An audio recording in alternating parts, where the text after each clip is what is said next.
If you build it, will they come? Part 4, Personal Sales. Most sales are not particularly complex. Average deal sizes might range between $10,000 and $100,000, and usually the CEO won't have to do all the selling himself. The challenge here isn't about how to make any particular sale, but how to establish a process by which a sales team of modest size can move the product to a wide audience.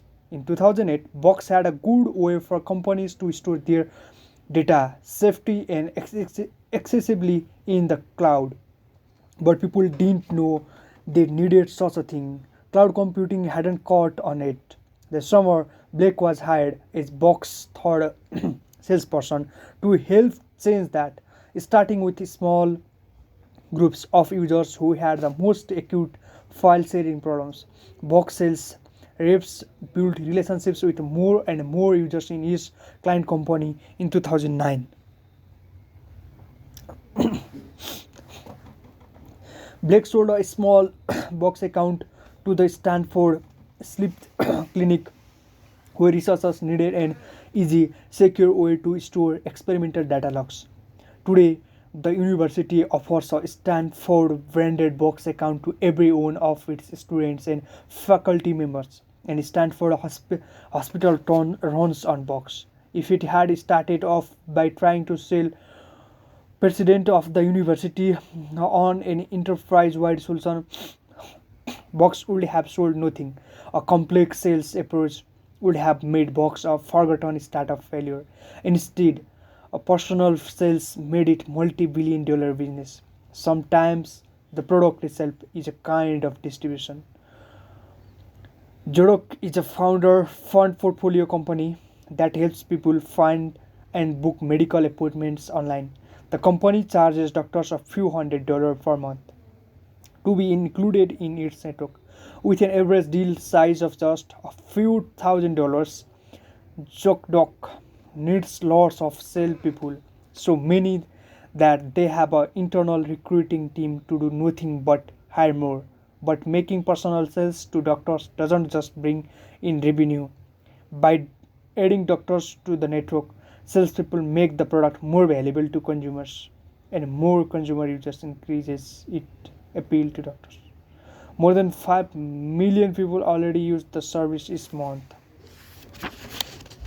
And if it can continue to sell its network to include a majority of practitioners, it will become a fundamental utility for the US healthcare industry.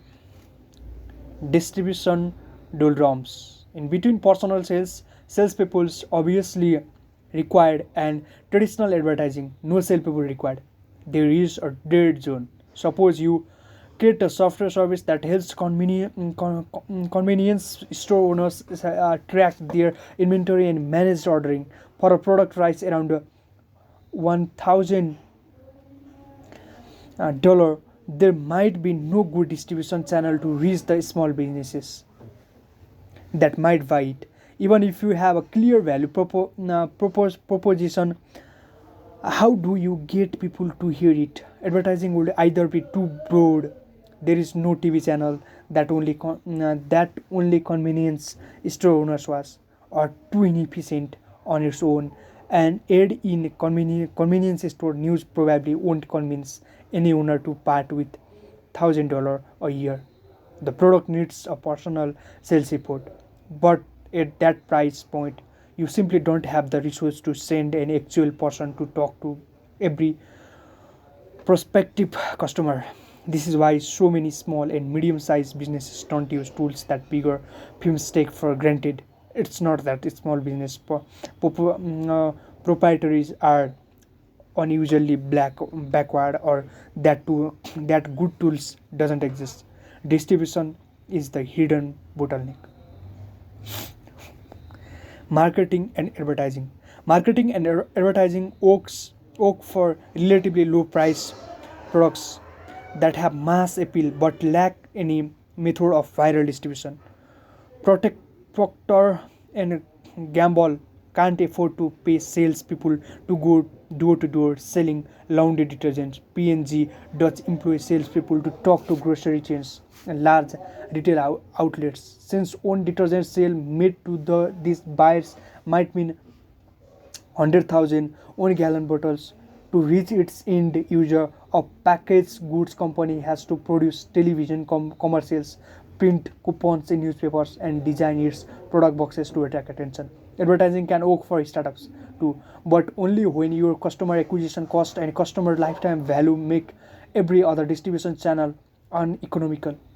Consider e-commerce startup Warby Parker, which designs and sells fashionable prescription eyeglasses online instead of contracting sales out to retail eyewear distributors.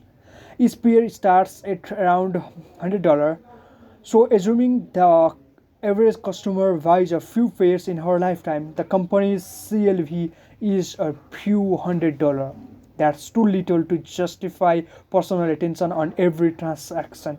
But at the other extreme, $100 physical product